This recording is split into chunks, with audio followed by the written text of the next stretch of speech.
So, Ani. Bonjour. Kevin FitzMaurice, Indigenous, Sudbury and Donjaba, Jaganash, Wichi, Mitsimamag, Nishnabé, Niniandao. So, thank you for having me. It's a real honor and a pleasure to be part of this discussion. I want to also say Chimigwech to Chief Laforme for opening up this discussion in such a good way. And so my talk today is Colonial Persuasions, Sovereignty as a Limit of Reconciliation Education for New Canadians. And understanding, of course, I'm going to be focusing on, I'm just going to move to the next slide. I'm going to figure this out, I guess. It's this. Good.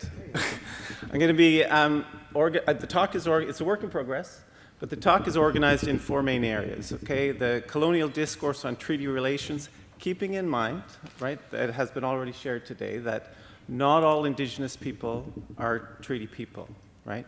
But I'm going to focus on that because I'm going to be looking at the present draft of the citizenship oath, and I'm going to be talking about the revisions that are happening right now a little bit in terms of Canadian sovereignty and the treaties. So, colonial discourse, Indigenous discourses on a shared understanding of sovereignty, reconciliation as colonial persuasion, and what I'm arguing for, in a way I'm kind of challenging, or you can think of this too as maybe I'm a little bit hopeful that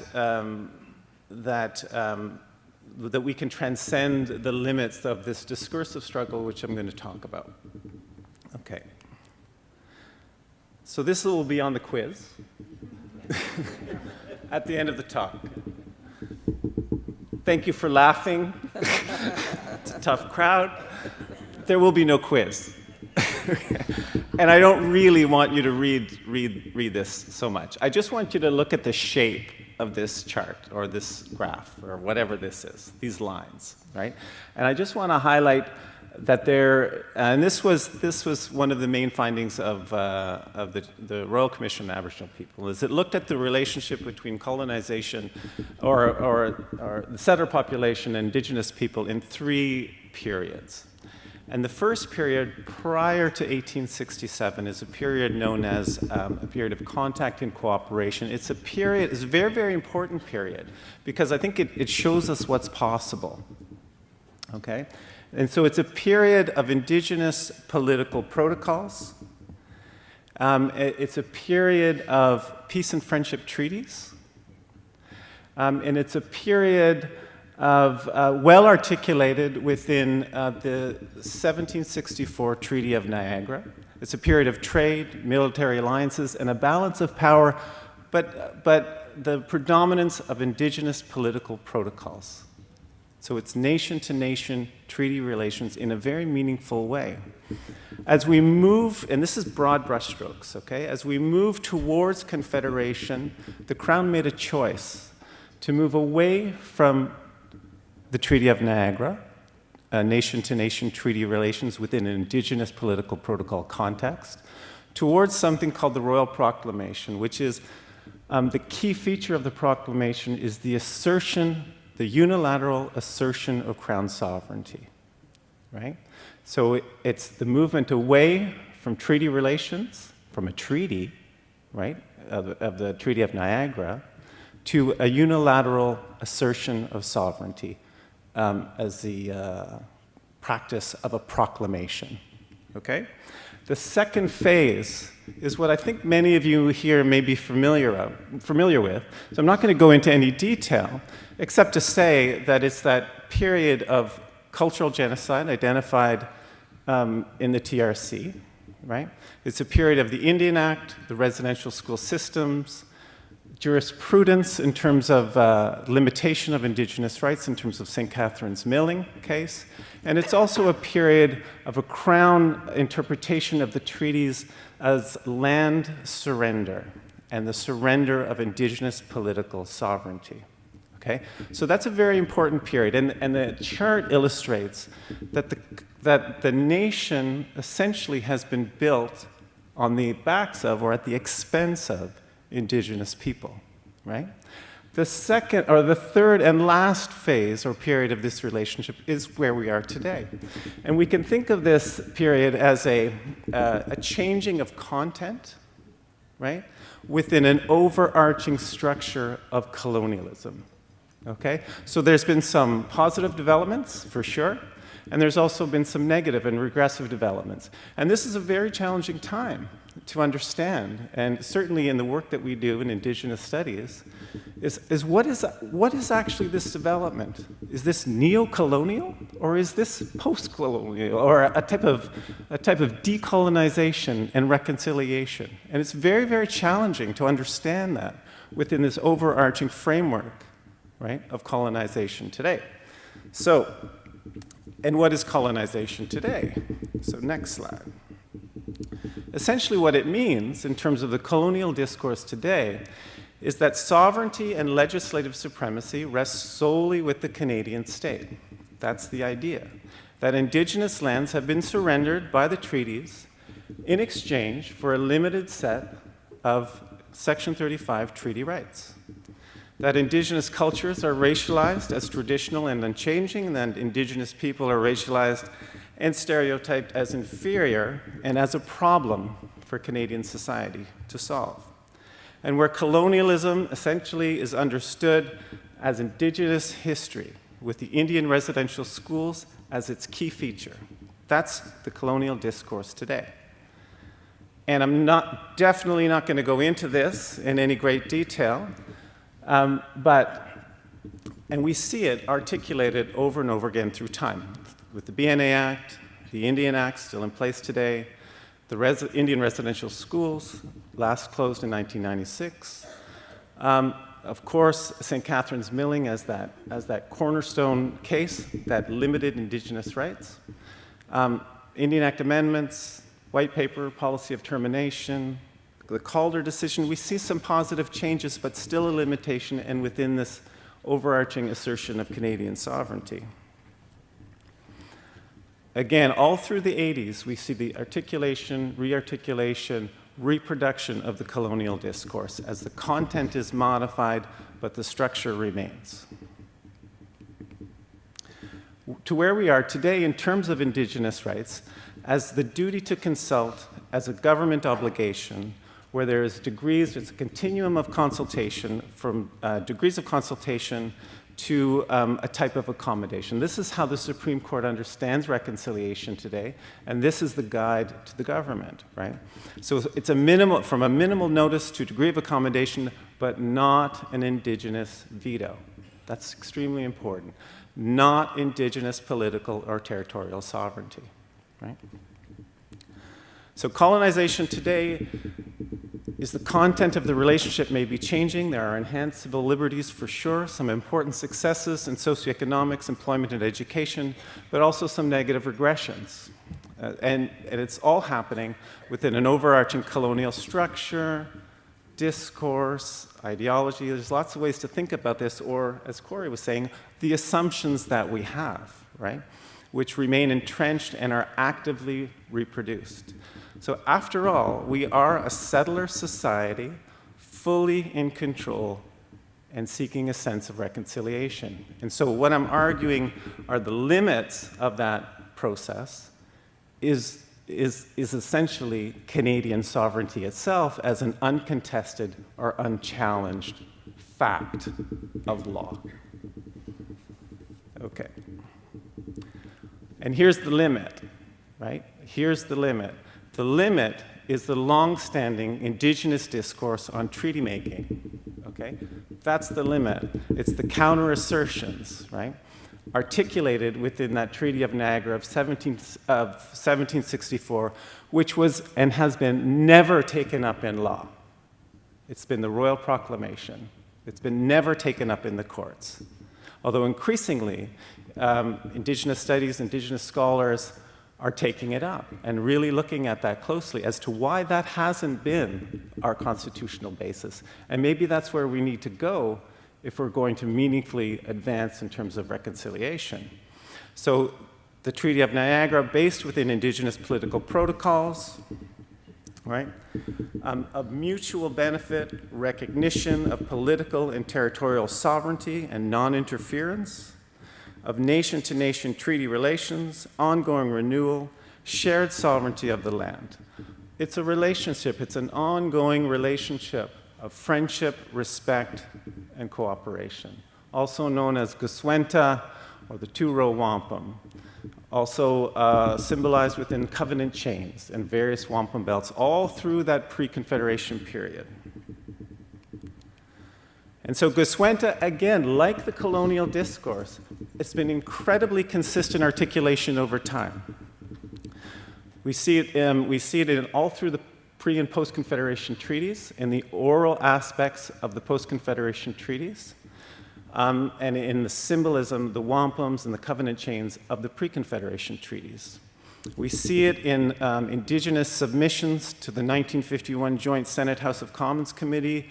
We see it in response to the White Paper, 1969 White Paper Policy on Termination, all through the 70s, and then also into the 80s through the constitutional talks. And this is, I'm not going into any detail, but this is all online, right?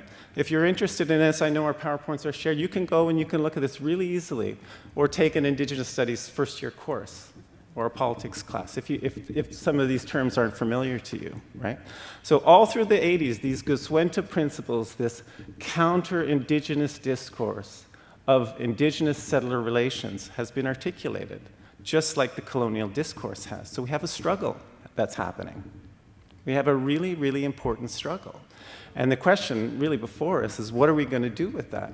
What does meaningful recognition or reconciliation really look like, right?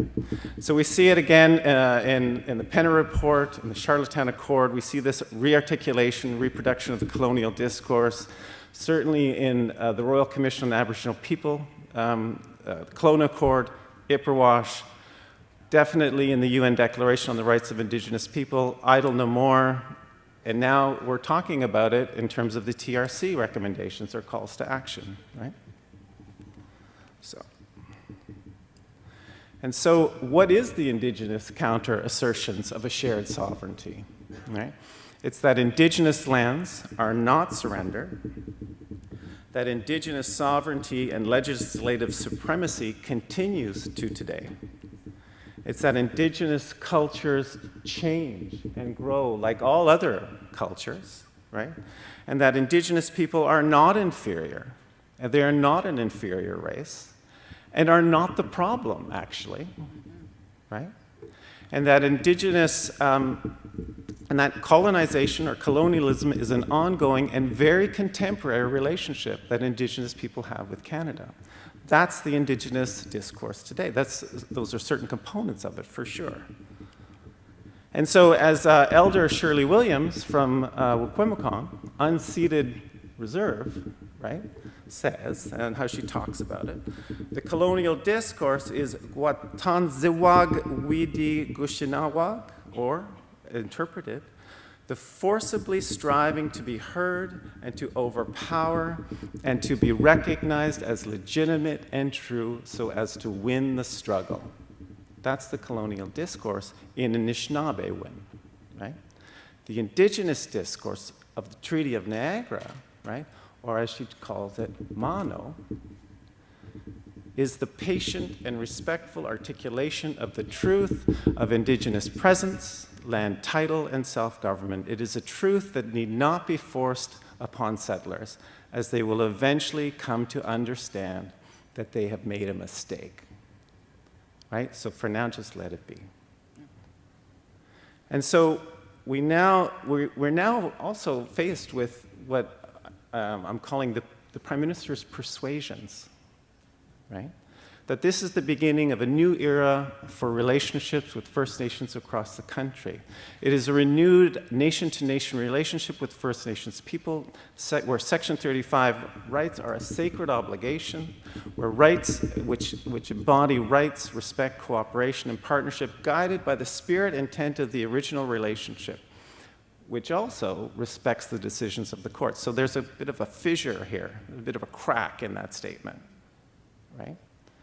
And that no relationship is more important to Canada So he also, in terms of the Prime Minister's persuasions, or what we might even think of as policy now, because he's saying it, right, is he's also saying that the federal government will fully implement all 94 calls to action, right, and will fully implement UNDRIP.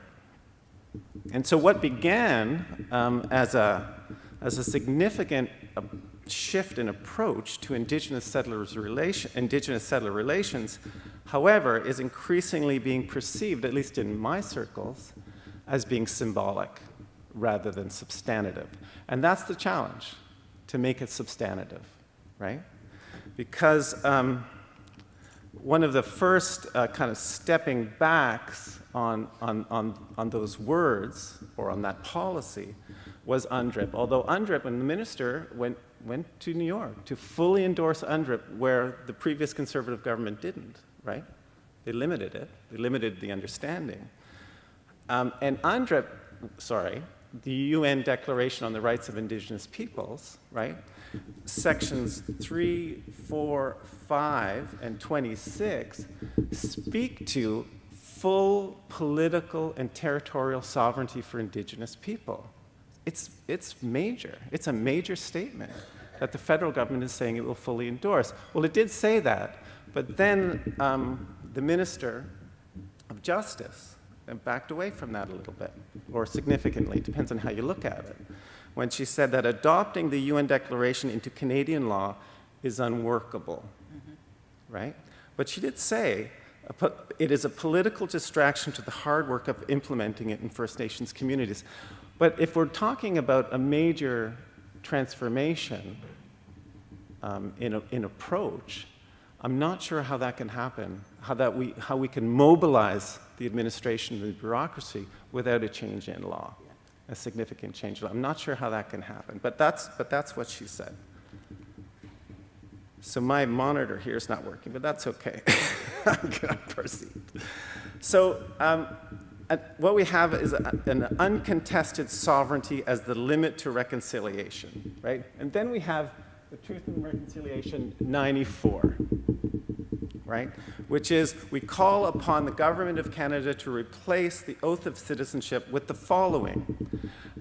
I swear or affirm that I will be faithful and bear true allegiance to Her Majesty Queen Elizabeth II, Queen of Canada, her heirs and successors, right? That's significant.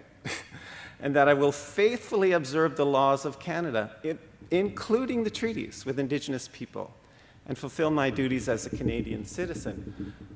That statement, coming out of the TRC itself, right, suggests to me that the treaties and Canadian sovereignty are understood, or will be understood, as an uncomplicated and uncontested manner, that you can adhere to Canadian laws and the treaties at the same time. It's not a problem. Well, I think it's a problem, actually, if we're listening, right, to Indigenous leaders over the last 150 years.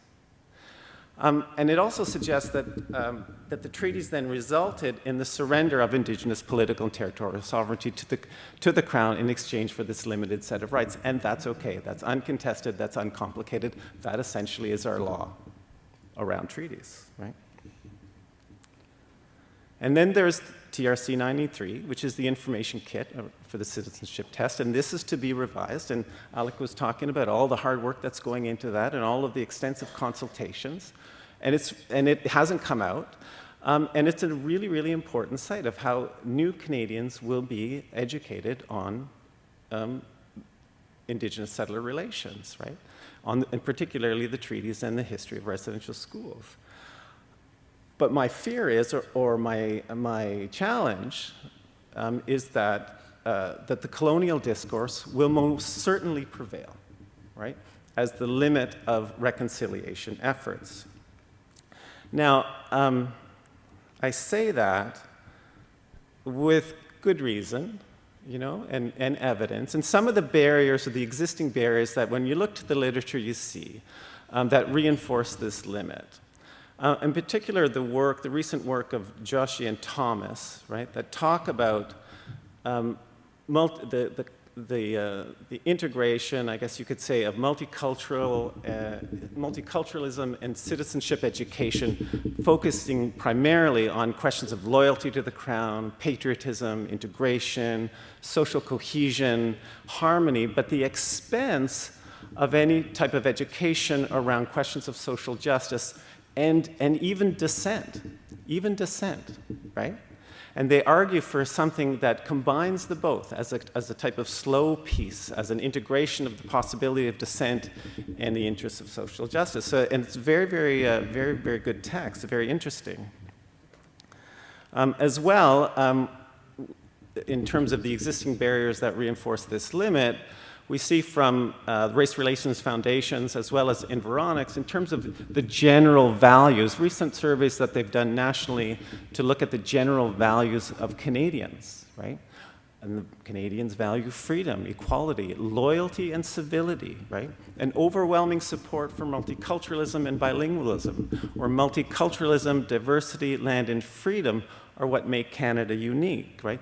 There's not a lot of appetite, or there's very little discussion on the importance of meaningful transformation as part of reconciliation efforts. That could be because of the questions, but I don't think so. Because as we move into, this is also another barrier that is highlighted in the literature, is the problem of racism for newcomers. Thank you. So it's the increase in negative perceptions of Indigenous people and the early adoption of these racialized stereotypes of Indigenous people by newcomers. But also, and we're seeing that today, I think, that there are many stories of how these barriers are overcome. And I'm not going to talk about the TARP experience of Toronto Aboriginal Research Project, but it is very interesting, and I'm happy to talk about it later.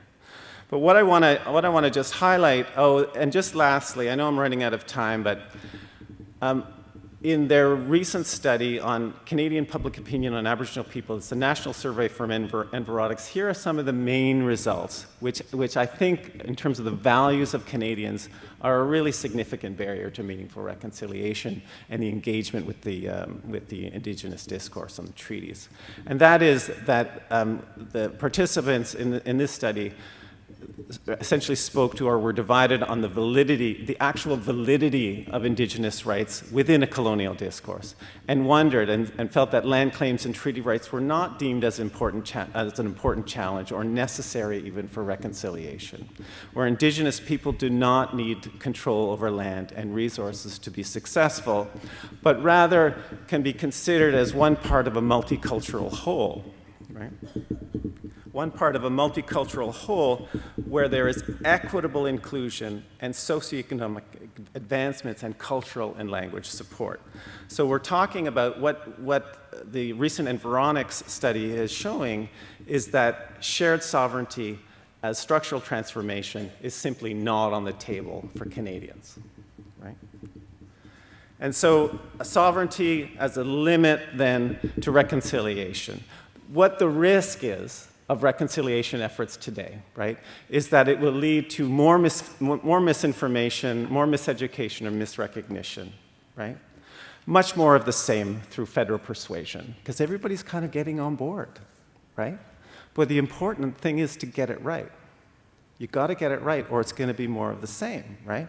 So the further entrenchment of colonialism and the reproduction of the colonial discourse with enhanced inclusion of partial truths is the risk. And so more forcibly striving to be heard and to overpower and to be recognized as legitimate and true. And I'm hoping that this does not happen with the new citizenship test and the new education kit, but also does not happen with mandatory curriculum development in Ontario, because that's happening too, in terms of the inclusion of history and culture, Indigenous history and culture. What would be amazing, in my view, what would be amazing is the fostering of respectful spaces of the sharing of mono, right? The basis of new citizenship education, and as well as mandatory provincial curriculum development, right? Is that a place for the patient and respectful articulation of the truth of Indigenous presence, land title, and self-government, right? Not being forced on people, Not a mandatory course, you know, where people don't want to be there, right? But actually people are volunteering to learn about these things because they think it's important to listen to Indigenous people and the truths of their presence, title, and self-government. What would still be okay, you know, what would still be okay is to at least to provide existing and new Canadians a choice, to teach about the physical and discursive struggles, to outline the contours of the competing discourses, to give people choices towards a balanced inclusion and multicultural education with the contemporary challenges of Indigenous settler relations. So to enhance the Canadian values of democratic engagement with greater internal understanding of our own present social justice challenges with Indigenous people and the path back to honorable treaty relations. And so, with that, Chimigwech. And so we'll have a discussion.